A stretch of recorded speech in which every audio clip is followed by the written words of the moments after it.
श्री सद्गुरु महाराज की जय। पूज्यपाद महर्षि संतसेवी परमहंस जी महाराज का प्रवचन। हरि शरण भक्त को कोई बाधा नहीं। महर्षि संतसेवी ज्ञान गंगा। इस प्रवचन का दूसरा भाग।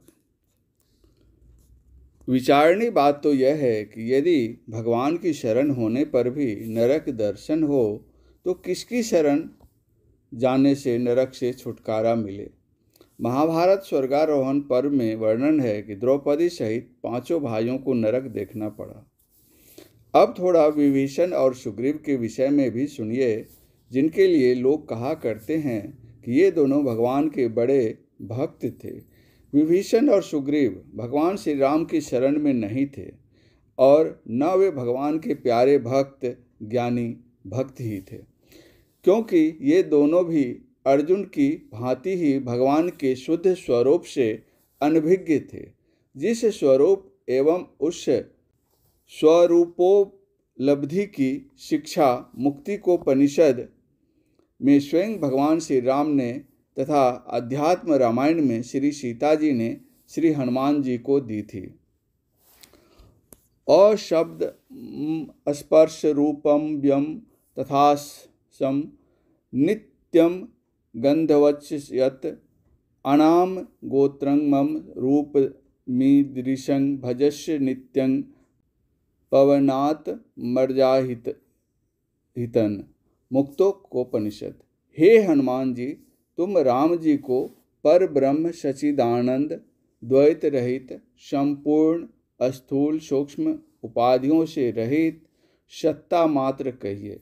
वस्तु मात्र के व्यवहार के चलाने वाले और मन वाणी के विषय के पड़े आनंद स्वरूप निर्मल शांत निर्विकार निरंजन अर्थात मायाकृत अज्ञान रहित सर्वव्यापी स्वयं प्रकाश और पाप रहित परमात्मा जानो।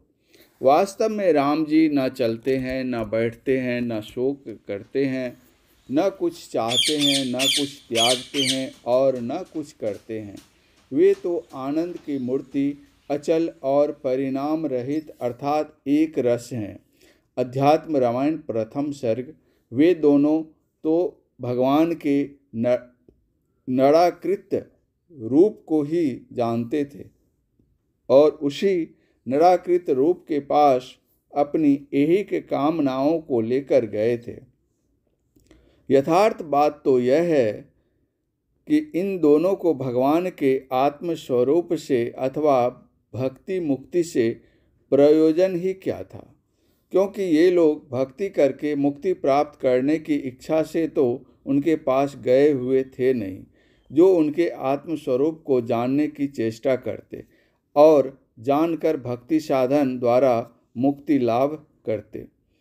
बल्कि वे दोनों तो अपनी अपनी रक्षा और अपने अपने भाई द्वारा अर्जित कनक कामिनी प्रवृत्ति विषय विषय प्राप्ति की इच्छा से भगवान के पास गए हुए थे, जिनकी अभिव्यक्ति उन लोगों ने भगवान के समक्ष की थी। वे दोनों महाकामी थे। भला कामी जन को हरि भक्ति रूप अमृत सुहाए तो कैसे। संत कबीर साहब ने ठीक ही कहा है, कामी अमी न भावई विष को लेवई शोधी, कुबुद्धि न भाजय जीव की भावय ज्यों परबोधि। इन कामियों से ईश्वर की भक्ति हो तो कैसे, क्योंकि जहाँ काम तह नाम नहीं, जहाँ नाम नहीं काम, कह कबीर दो न मिले रवि रजनी इक ठाम। ये दोनों विभीषण और सुग्रीव महाकामी क्रोधी लोभी एवं घमंडी थे। तभी तो राज्य लोभ में पड़कर इन दोनों ने अपने अपने भाई को मरवाया। सुग्रीव से बाली बड़े थे और विभीषण से रावण भी बड़े थे। यदि बड़े भाई ने थोड़ी देर के लिए दो एक उल्टी सीधी बात ही कह दी, आवेश में आकर एक लात ही मार दी, तो क्या हुआ? छोटे भाई की इज्जत घट गई? कभी नहीं। ऐसे अवसर पर तो छोटे भाई को चुपचाप सहन कर लेना चाहिए था, किंतु नहीं, ये कब सहने वाले थे। क्रोध से गाल मुंह फुलाकर चले श्री राम के पास और वहां जाकर लगे अपने घर का गुप्त भेद खोलने। ठीक ही कहा है, घर का भेदी लंका डाहे।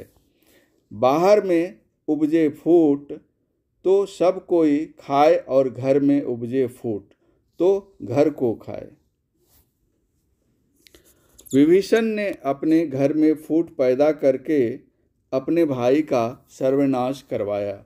गोस्वामी तुलसीदास जी ने ठीक ही कहा है, इमि कुपंथ पग देत खगेशा, रह न तेज न बुद्धि लवलेशा।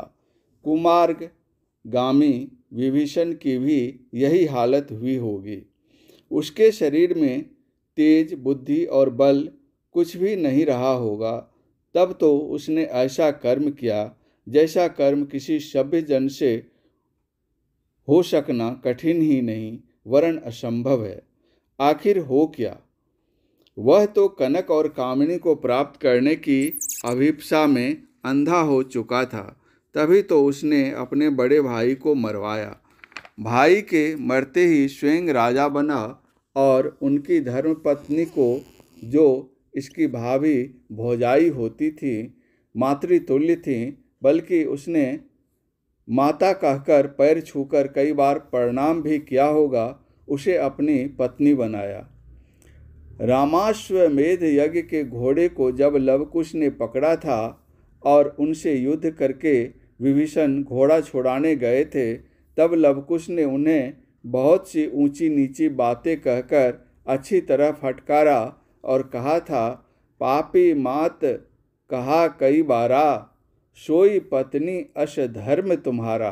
अपनी भाभी के प्रति श्री लक्ष्मण जी की बुद्धि कितनी संस्कृत थी, उनका हृदय कितना विशाल था। उन्होंने श्री सीता जी के पाद पद्मों को छोड़कर कभी भी उनके चेहरे का अवलोकन तक नहीं किया। इसीलिए तो सीता हरण होने पर श्री सीता जी ने अपने निज आभूषणों को यत्र तत्र फेंका था।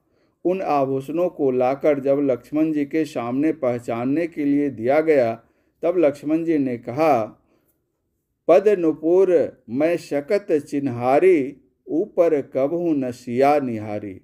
धन्य है क्षत्रिय कुलोद्भव श्री लक्ष्मण जी, और धन्य है उनकी सदाचारिता, राम भक्ति और संस्कृत बुद्धि। किंतु उस ब्राह्मण कुलांगार ब्रह्मा के प्रपौत्र और ऋषि पुलस्त्य यश विमल मयंक लगाने वाले कामी, क्रोधी, लालची, स्वार्थी एवं व्यभिचारी विभीषण को क्या कहा जाए। भला इस प्रकार का महापात की जिसने ज्ञान शून्य होकर धर्म और न्याय को ताक पर रखकर जघन्य कर्म किया, वह भगवान की शरण हो, यह कब संभव है। जो भगवान की शरण नहीं, उस परतीयगामी की शुभ गति कैसे हो। गोस्वामी तुलसीदास जी महाराज ने तो स्पष्ट कहा है, शुभ गति पाव के परतीयगामी। सुग्रीव की भी ठीक यही हालत है। यह भी अपने स्वार्थ साधन के लिए भाग कर भगवान श्री राम के पास गया और रो कलप कर येन केन प्रकारेण भगवान श्री राम को अपनी ओर करके उनके द्वारा अपने बड़े भाई को मरवाकर किष्किंधा का राजा बन बैठा।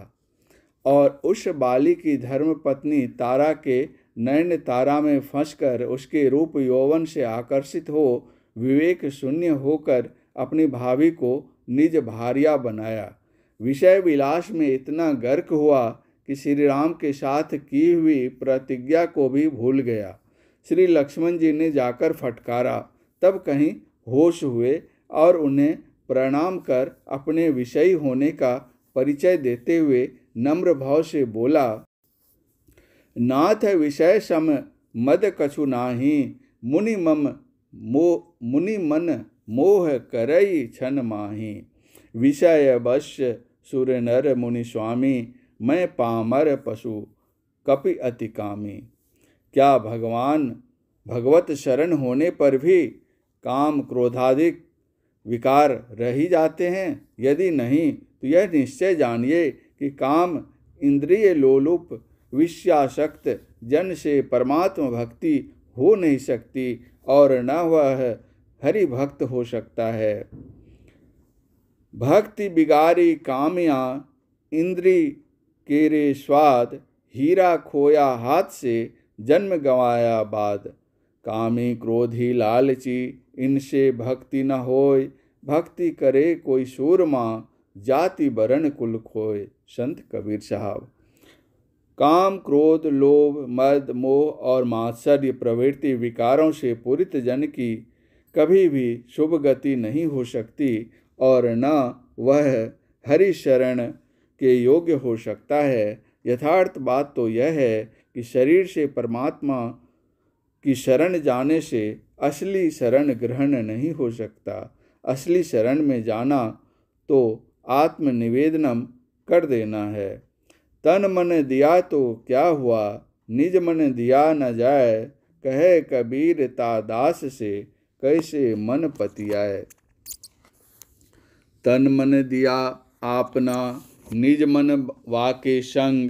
कहे कबीर निर्भय भया, सुन सतगुरु पर संग। इस प्रवचन का शेष भाग अगले प्रवचन पाठ में। श्री सद्गुरु महाराज की जय।